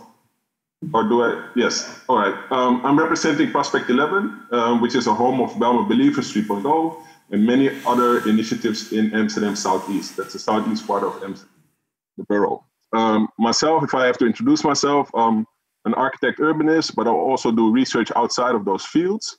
Founder of Belma Believers 3.0, but also involved with the Black Archives Belma. That's the first dépendance from the Black Archives. I'm a Belma native, which is important to say, and initiated multiple projects such as an artist in residency. Well, Prospect 11 has a physical address, that's the Kaspeldreef 14, which is considered a co-work space, but many other spaces are hosted there, including this artist in residency, what I just said about the dépendance. The next one, please. But also spaces like these, which are multi-purpose used. So these are studio and meeting rooms, which are rented by outside people, but also internally used by people to complement whatever business they have inside. Next one, please. We're talking about the Southeast, a very particular part of Amsterdam with a very particular origin history, both architecturally, politically, but definitely also from a social demographic point of view. Please slow down with this one. We're talking about a city that was once the city of the future, planned in before the 60s and realized the end 60s, early 70s until the 80s. And now we're in the Vooravond, we are looking at a new wave of transformations and expansion. So underneath the south part of this slide, you see future renders of Ontzig Park and many other transformation places. We are trying to get involved with that from within the community. So we look at data, studies from hidden archives, so to say, but also very much into the local history, oral history. And we also try to get as much people involved. We recognize our own blind spots, and we often invest in artists to collab with us to have quicker and more expressive output from our notions from ongoing research. So you see a few things that I've projected here on this dichotomy, so to say. Please, next slide. If I break it down in 3 layers, I would say from a planological point of view, we once talked about the city of the future. And now we're talking about the future of the city. The Belma has known various ways of representation in imagery, beeldvorming in Dutch, and it also knows a lot of stigmatization. So we have to understand that that's always part of the Southeast. And what I also wanted to recognize is that the social, cultural, and socio-economic experiences and the migrant communities is something that we very much focus on. So these 3 layers have to be recognized when you deal with the Southeast. So what we try to do as grassroots organization is to help position these communities within the dialogue and the urban development through strategy and positioning. So that the participants, which is definitely on the agenda, become stakeholders, and the grassroots organization become influencers or influential through their own initiatives. Thank you so much, Wouter. I was writing this all down when it comes to position the community, become stakeholders, become the influencers. So big thanks for that. A lot of things to digest in your great little speech and pitch. Alessandro, and you're still there, Annalisa. Great, because I had the idea that you had to leave earlier, but but I mean, I couldn't leave without saying goodbye and anything. Great. So the floor is then first yours. Maybe you want to share a reflection and then say goodbye, and then we go to Alessandro. But I'm so grateful that you're still part of this session. Yeah. Okay. Now, very quickly. I mean, I could comment on everything because it's so interesting, especially the South that I know well, and so on. So it's really nice. But no, the only thing I would say is that when we look at the map, with light that was shown at the beginning, I would say that we could think of this map where the points and the lights are all the places and all the projects where we actually have these types of transformation and across Amsterdam, and it's full. It's full when you hear and you look at everything. So my question and my comment is like, how do we put that in a sort of real systemic approach where you have as well integrated planning, you have all the different strategies, because now the donut strategy is one thing that should be the umbrella maybe, but how do you actually make it happen that is really systemic and really integrated, and in terms of governance, in terms of economic approach, in terms of everything. So that for me, still the question to how can we push that forward? It's really a difficult thing. And just to go back to I can't remember her name, the Fearless Cities representative. Yeah, Sophie. Sophie, exactly. I totally agree. We had the same concept in terms of power sharing. So really about the power sharing as cities, but also as citizens. The point is, how do we make it happen? And that, how can we bring in those cities that are not like Amsterdam or the Fearless Cities, and how can we attract them into that sort of, mindset and political push in a way. But okay, thank you very much. Goodbye, and really, I look forward to hearing how you continue with all that. We will do, and thank you so much for your reflections, Annalisa. And of course, this conversation will also be online. So the question you just posed, how do we make it systemic? That's also part of the last 15 minutes of this session. So you can have a look back at your reflection when it comes to the answers. Thank you so much, and see you soon. And bye-bye. Alessandro, what kind of comments, reflections, or questions do you like to share with us based on these Amsterdam practices? Yes, very quick reflections, Dom. I think that what he showed is one of the principles that should make this project or this initiative different. So the idea that we don't have to build new things to create innovation. We can, and we probably should start thinking seriously on getting back what we have and connect it to the spirit of the place. There's a lot of conversation around also how do we get back the spirit of a place when the place has changed, or when the place becomes from a normal place into a touristic place, or etc., etc. So the spirit of the place is one of the key central, and I think that those kind of projects, that kind of project really touches into that. There's also a link that I see with problems, for example, that we've discussed on the coal regions. So regions that had places that were developed all in one block with for a specific function, and now they have to rethink how they redesign the place where they live, what kind of activities they do inside. So it's kind of this ability of rethinking where you live and making it like new again. I'm not going to say anything about the donut because it's very well known. I think it works in exactly in the direction of conscientiating people.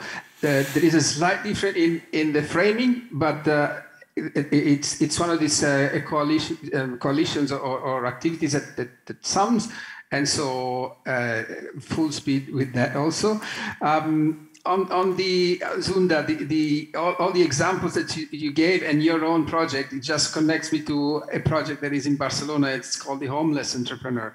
And I think it's more or less goes in that direction. And just to make the point that the idea that here is to try to really to connect all these kind of initiatives to show that this is not these are not ideas of crazy people that wake up and want to do good for the world. This is really a movement or a community in spirits that is popping up across Europe. And what we really, like he said, what we need to do in reality sometimes is just to give these voices more energy and more support. So I would really stop here by saying that, yes, it's true that the technical and the economic support is fundamentally at times, but I am also convinced that in cases like this, there's so much already out there happening that all we need to do is bring all these efforts together, show that they are systemic, they're not extemporary, and then empower them in the eyes of businesses and public administration. Thank you so much, Alessandro. Is there anybody who'd like to comment on what he or she heard? Yeah, Tom? sure. Yeah? I relate very much to the comment of Alessandro. I think here in Amsterdam, of course, the certain type of tourist that we get in the city center might not be the one that is desired. And I think, that's something more European cities struggle with. How do we take this existing space that is so famous, so beautiful? We got so many European cities that have these historic city centers that they're known for. Yeah. And sort of there for us, you see that the people that live there, that want to make their space, back to their own neighborhood, knowing the people around them, not having tourists passing by all the time, sort of using that aesthetics of those beautiful historic city centers, combining that with sustainability, that's a great force for change, I think. Nice. Anybody on Zoom who would like to give a quick response on what they heard from Alessandro? Yes, if I may, I'd like to. Yeah, thank you. I very much agree with both what Annalisa and Alessandro said on that we sort of need to bring all of these change networks together. I think if you look at it systemically, we're sort of an emerging network ourselves, and we need to get to this next level of collaboration. Overarching all of these, or as networks, very small, rooted in neighborhoods and larger networks, to work together to become really impactful. So, because if you're honest, many of these networks, including the Donut Coalition, are wonderful, but they're really small and they're really beginning, and they do not have that big of an influence. So they need to become the mainstream together in order to get to the systemic change that we really need. And we have this beautiful concept of the Amsterdam approach. So basically, we know how this multi-stakeholder collaboration functions, but we do have to get it implemented, including politics, including, as Alan said, the larger companies, etc. And that's really the challenge that we're facing now, and we're definitely not there. This is the road ahead. Yeah, well, we can't solve everything this morning, but we started, right? Last question for you, Zunga, and then we will finish off. You said so the importance of giving room, giving space to people to make sure that they can actually use their abilities and their qualities. What kind of room are you thinking of yourself? What kind of room did you need or your practice needs to make sure that actually it becomes bigger and have bigger impact? I think the hearts to improve and to do things is already there. I think all people need is a ladder. They already want to climb up, all they need is a ladder. So I think if you create a system where you, just as the people said just now, if you create a system where you connect, you empower, and you also celebrate, I think it's going to happen on its own. For example, if you celebrate it, that means that people are going to see like, oh, wait, this is actually a thing that's celebrated. People like this. This is a thing that's possible. Then you're going to support more people to actually go do these initiatives, and you're going to make it a new normal. And then if you empower these initiatives, they are actually going to have a success and actually make impact. And if you connect, they're going to grow even bigger and maybe even on a global scale, so we can make actual real big impact. So yeah, I think that's the best way to do it. It's almost a wrap, thanks to your comment, but we'll have a last 15-minute discussion about what we heard this morning. So thank you much for sharing this here on the table. Thank you so much on Zoom. And we go to our last 15 minutes of discussion when it comes to the city of Amsterdam and how it reflects to the European Bauhaus. You can leave the table, please, so we can clean it for our last guests. And I will introduce to you our last guests. We already heard from two of them. Alessandro will be part of this final conversation. Caroline Nevian, the Chief Science Officer of the City of Amsterdam. And a new guest we haven't heard of. Well, we mentioned where he's from, what design can do, what was already mentioned. Richard van der Laken, but there's so many more things he is also involved in. So let's start with you, Richard. International platform, what design can do, but also involved in the No Waste Challenge. You're also a member of the new Bauhaus initiative, which is also interesting. But let's start first with what design can do and the Waste Challenge and how it feeds into the discussion we had this morning. Sure. Well, first of all, what I would like to say about what we saw today is that, of course, we can do a lot of talking, which I think is important. But what I like so much is when you see the initiatives, they all speak for themselves. That's the real energy. Absolutely. So that's my biggest takeaway from today, is that at the end of the road, it's about the initiatives, whether they are, you can call it grassrooted or bottom up. But I think that's what it is. That's what it is all about. Yeah. I also thought it might be interesting to reflect on what Marlene Sticker said, that we are looking at that we should look for a European community of citizens. I agree with that, but I think we also should make it more specific. And of course, I speak for myself, being a designer myself and being the founder and creative director of What Design Can Do. I also think it's important when we talk about the new European Bauhaus, I think it's really a call to the creative community. It's really a call to designers from Europe or living in Europe. Mm-hmm. And of course, it's also seen as a global thing and it's bigger, et cetera, et cetera. But I think that's really vital. Yeah. That we address designers and creatives, architects, creative entrepreneurs, you name it. Because that's at the end, for me, what it is all about. It's really about creative development. And so maybe I think it's important that we, in that sense, make it more specific. So you could say we have different bubbles. I'm a designer. I live in a design bubble. Municipalities live in their municipality bubble, et cetera, et cetera. So let's bring those bubbles together, but also be very aware of the bubbles, because I also think it's important that they are there. I think it's interesting. So there's this paradox of popping the bubbles, but also keeping them because they also have a function. Yes, because otherwise it's one big blur, and then it will lead to nothing. I think it's important that you say, well, this is what we are about, and this is what you are about. Let's collaborate. Yeah, yeah, interesting. And you're also part of the initiative, the Bauhaus initiative. Why is that? How's that? Well, again, I think it's. I think it's very important. I remember it when I was driving my electrical car. It was on the radio that von der Leyen did this State of the Union. Yeah. And I sincerely thought, damn, she's addressing me, and I should have said that.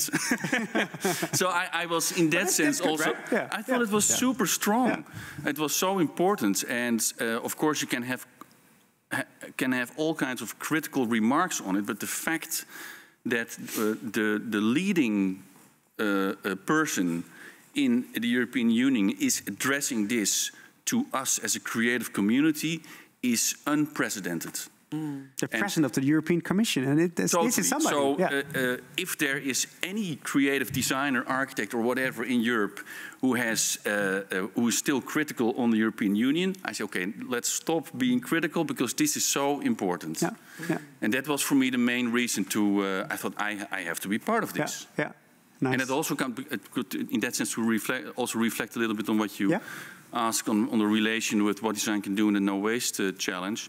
That is, of course, also what I focus on with my initiative around What Design Can Do. It's really about doing, about making things happen.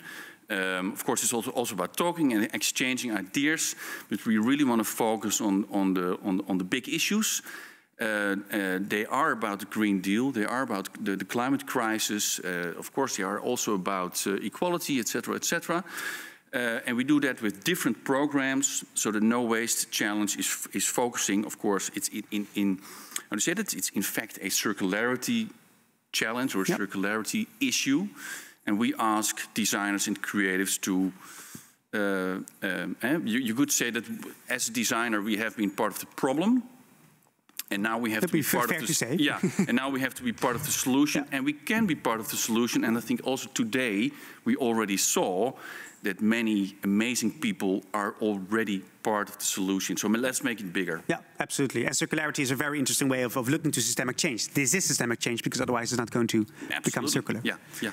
Caroline, you were nodding all the time when Richard was talking. Yeah, that was so nice. Yeah. I agree very much what you said. Very much. I have a question for Alessandro. Alessandro, if I may. I don't know if I look like this or I look there, but I like to address you. Very happy to see you.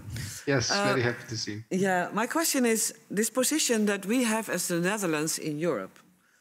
Annalisa already made the joke, saying like we have been the colonizers of innovation.